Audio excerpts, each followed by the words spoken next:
We accept your demands, by Oliver Bussell. We accept your demands.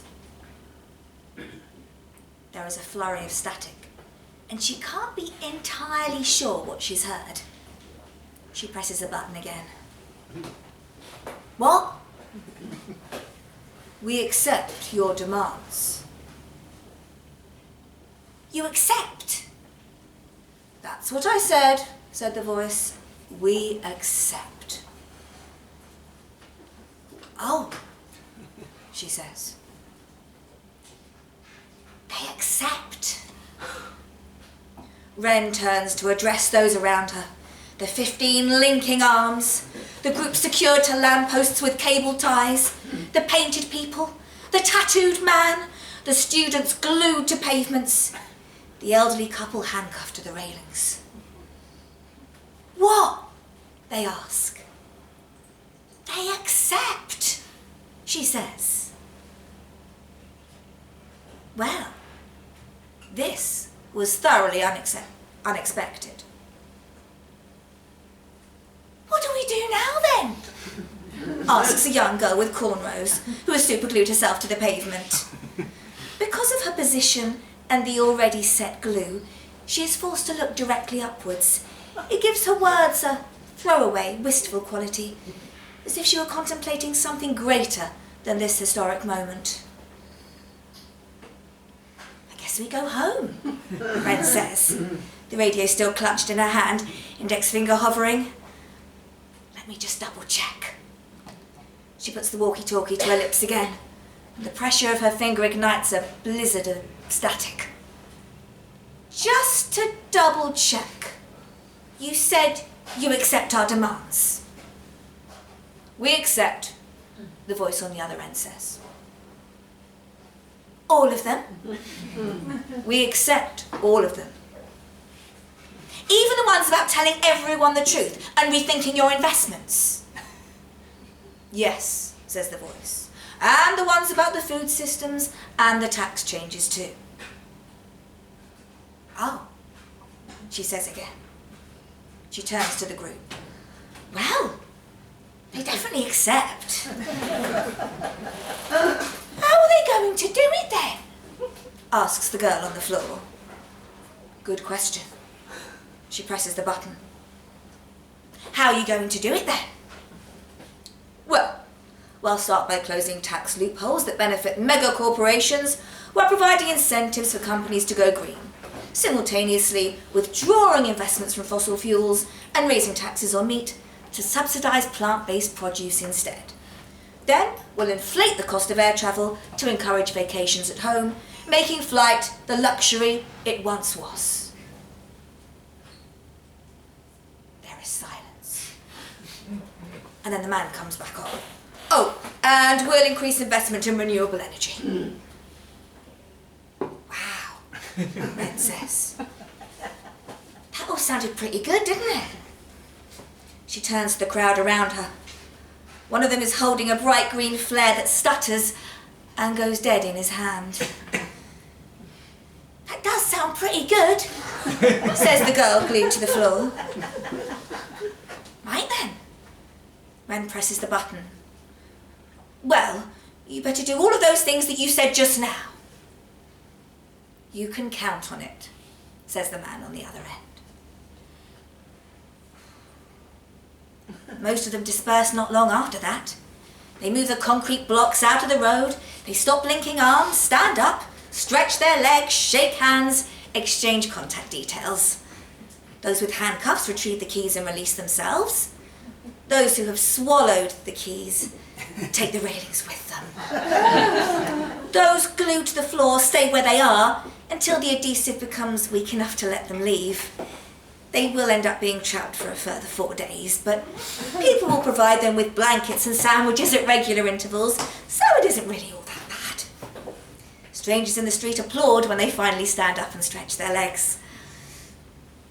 Wren heads back to her mum's place, because her refusal to partake in capitalism also includes property rental. I heard they accepted your demands, her mum says as she walks in the door. Well done. Yeah, says Wren. Thanks. She is carrying a bundle of placards under her arm and a loud hailer with a red mouth. Her throat is a little hoarse from shouting slogans all day. Want a cup of tea? Her mother asks. I went out and bought oat milk. Wren stares at her. Less than a month ago, her mother had ended an argument by drinking a 4-pint of cow's milk in front of her, spilling it down her chin and soaking her top. I won't be lectured on what I can and can't eat by a child. She had spluttered through gulps of white liquid. Wren opens her mouth, but finds words lacking in a space where there has always been an abundance. I'm going to bed, she says. In her room, there are unused placards in words like, there is no planet B. The time is now. Think of the children. She has the words, fuck government, sprayed in neon green paint across the wall above her bed. But suddenly, you feel a little aggressive. Her anger is a panicking bird against a window pane. The alarms had roused them at 3 a.m. to block off the roads before the morning commute. They'd prepared thermoses and enough food to last them at least a week. Beyond that, they'd rely on donations of sympathetic parents. In the end, they'd been out there for half a day. Overcome with tiredness, Wren lies in bed and falls instantly asleep. She wakes up the following morning and cannot think of why she might need to get out of bed. At breakfast, she shouts at her mum for burning the toast.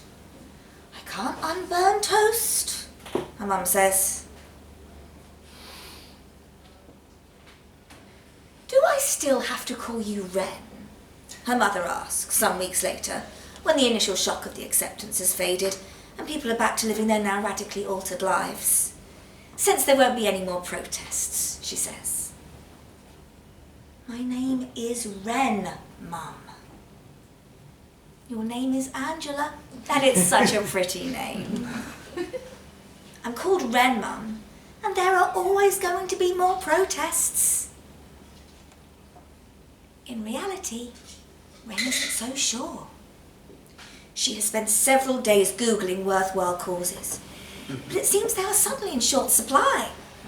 Equal pay for women has been neatly incorporated into the bill remedying the climate crisis, and even starvation in the third world will apparently be fixed when the new investment in renewable energy comes through. Endangered species are, ironically, a dying breed. Slaughterhouses are a thing of the past, and lion populations are on the rise again. The government is temporarily abstaining from any unjust wars. Wren sets up a protest outside a large clothing company, demanding that they stop making throwaway fashion. Within 10 minutes, the manager of the store comes out and hands her a leaflet explaining how everything is now made of recycled hemp. For every sale, they plant a new tree. Wren reads the leaflet twice before packing up her things. It is made of recycled paper. She enters the store and buys 2 new t-shirts for herself before heading back home. She finds she doesn't really have anything to talk about anymore. Adversity had felt so at home on her tongue. She sits with friends in a silence that is only broken by brief reminiscences. Do you remember when we flew that drone and stopped the plane from taking off? Remember the confused look on their faces? God, that was a good one. They talk about communism, but only half-heartedly. It seems this new world they're living in has found an impossible equilibrium, where they can also buy fair trade trainers and electric cars if they'd wanted to. She wants to be angry at the establishment. But for once it appears the establishment is trying its best. Nothing boils over. They watch reality TV, so at least they can get angry at how stupid some people are, laughing at the screen and jeering at their stupid shining torsos and gravity-defying breasts. But even these apes are drinking from reusable aluminium water bottles. Some days she wonders if she is going insane. If one of the canisters of the tear gas from the protest in Paris had actually melted her brain. And right now she is laying in a hospital bed with people beside her crying, eating meat-laden lunches in plastic containers with tiny plastic soy sauce fishes and 50-centilitre plastic water bottles. They will drive their diesel cars back and forth to stroke the hair on her unconscious head and replace the flowers that are wilting and dying in front of her sightless eyes. She tries to argue with people, but is incapable of conjuring resistance. Yes, I see where you're coming from. I do need to do better. It seems that everyone is transitioning toward being a better person. Everyone is doing everything they can, actually. Because you were right, they say to Wren. This is bigger than anything else I was worried about before. But you didn't worry about it before, Wren wants to say. She feels as if the lines that hold her form are being erased. There is less and less to define her. A newsreader sports dreadlocks, so she cuts off her own. If she's honest with herself, she never really liked the smell of them in the summer. She begins setting fire to things. Small objects at first, like envelopes and empty pizza cartons, but then larger things like the garden shed. Her mum is angry about the shed, and so they shout at each other for a good 40 minutes. Wren justifies it as an act of self-expression, but lacks any real conviction. She regurgitates facts about her generation's mental state that she'd memorised that morning. It feels good to silence someone. The two of them go to bed without making up, and Wren sleeps well for the first time in months. She thinks her mum might now be the establishment. Wren's soul has been shaped in the shadow of lunacy, her every thought braced against tides of injustice. In the face of understanding, she feels bloated, weightless. She writes angry songs and poems, but finds it hard to define exactly what she's so mad about. She has all of the beginnings, but no endings. She thinks she may have never before envisaged an ending. Wren takes to the streets again, demanding change. She had awoken in the night with a sudden clarity that finally chiselled a point to her anger, justifying her inability to feel contentment of any kind. To stop. Because people don't care. That is what she has come to realise. As much as they appear to have changed, in a moment of lucidity at 3 a.m, she understood that no one has changed at all. None of them were out there on the streets when it mattered. She knows her mum only buys local because of the judgmental whispers of neighbours. That people only fly less because the prices have gone up. That mindfulness is a workplace requirement. And yoga is less effort than going to the gym. Phonies. The clarity of the thought is almost orgasmic in its simplicity. She hates phonies, detests inauthenticity to the point of revulsion. She demands that people embrace their true selves and stop pretending. That they burn their fossil fuels and throw plastic into the sea and kick pigs to death and support child labour. That they stop wearing this mask of false empathy, of telling her she is right, of pretending to understand. She refuses to be fooled any longer. Her friends join her cries, clambering ashore like sailors on a turbulent ocean. Everyone is there, except for the tattooed man, who has been hired as a middle manager at Starbucks and can no longer take the time off. The loud hailer throws her words across a disinterested plaza. People don't change, she shouts atop a stone lion. People don't change. The chant takes on a mantra-like rhythm. Wren glues herself to the walkway, and although Parliament tries to contact her, she doesn't tell anyone she's taken the batteries out of the walkie-talkie. A middle-aged woman carrying a yoga mat politely asks what she can do to change. And Wren informs her that she is sorry, but people never change.